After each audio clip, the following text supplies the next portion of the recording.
who is a successful innovator and entrepreneur who founded several successful internet companies, including ProFlowers.com and BlueMountain.com. In 2008, he was elected to the 111th Congress, representing Colorado's 2nd Congressional District.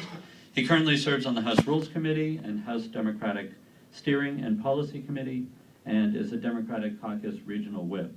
He's a charter member and vice chair of the Sustainable Energy and Environmental Coalition, the chair of the Immigration Task Force of the Progressive Caucus, and an honorary co-chair of the Third Way.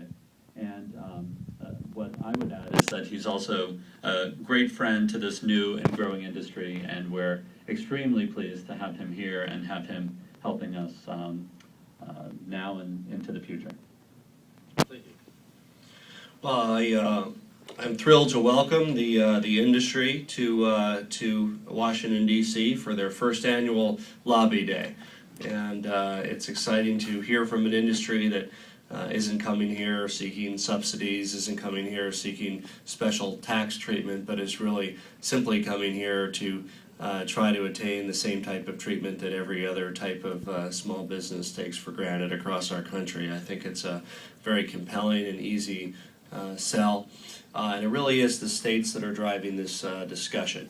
The more states create a regulatory structure around marijuana production and sales, the more pressure there will be on Congress to act nationally.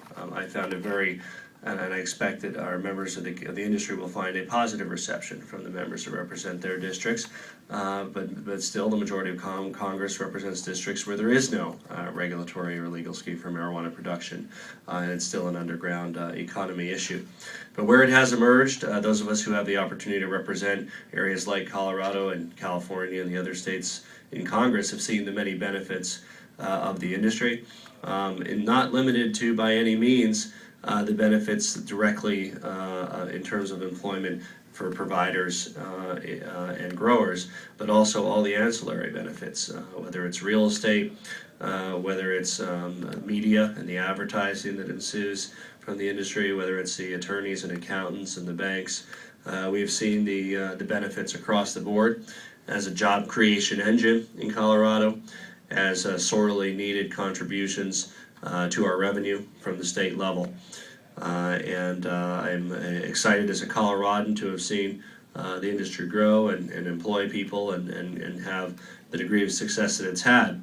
And it'll reach its next level through congressional action, that really allows the industry to be treated like any other, whether it's access banking services, whether it's have capital structures with investors from multiple states, whether it's to finally be able to sleep quietly and know that the risk of any federal enforcement action has ended. That's simply what the industry seeks. And I look forward to working hard with my colleagues on both sides of the aisle. I've been thrilled that this support for the industry has been a bipartisan issue in Congress, and that's something we need to grow and maintain. This is not a partisan issue. It's an issue of an opportunity that we all have as a country to strike a blow to the criminal drug cartels, to reduce crime, to reduce the access of minors to narcotics, and to create taxes and jobs in our country. And there's something in it for all of us to support and get behind. And I think that the more experience that members of Congress have had with this in their home states and in their districts, the more they will be willing to advance fair treatment for the industry out of Washington. And that's all the industry is seeking, to be treated like any other legal and regulated business, and not to face the fear of federal action simply based on their legal state businesses. So I've been continually impressed by the reception it's receiving, and these types of days are necessary because it puts a face on the industry for the many congresspeople who have not yet had those contacts. So I applaud the industry for getting together to have a study that finally substantiates what many of us have informally known or suspected about the contributions of the industry to the overall economy, to show that the industry is composed of law-abiding, entrepreneurial businessmen and businesswomen, the very type of people that always create jobs and create value in our economy. And to show the promise of this new sector, the men and women that have come to Washington are really the ambassadors of the movement. I think it's a critical and important time for that advocacy at the national stage. And I'm very hopeful that we will work with my colleagues and the Cannabis Industry Association to educate and bring along other members of Congress so that they can reach a point where they can recognize the industry for its contributions and be able to welcome them among the ranks of the other legal and regulated industries in our country. Thank you.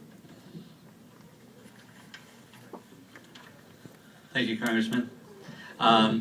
As many of you may have seen in our release, and we mentioned earlier, our two primary lobbying issues that we're addressing have to do with the Internal Revenue Code, Section 280E, which prohibits businesses involved technically in drug trafficking under federal law from deducting business expenses.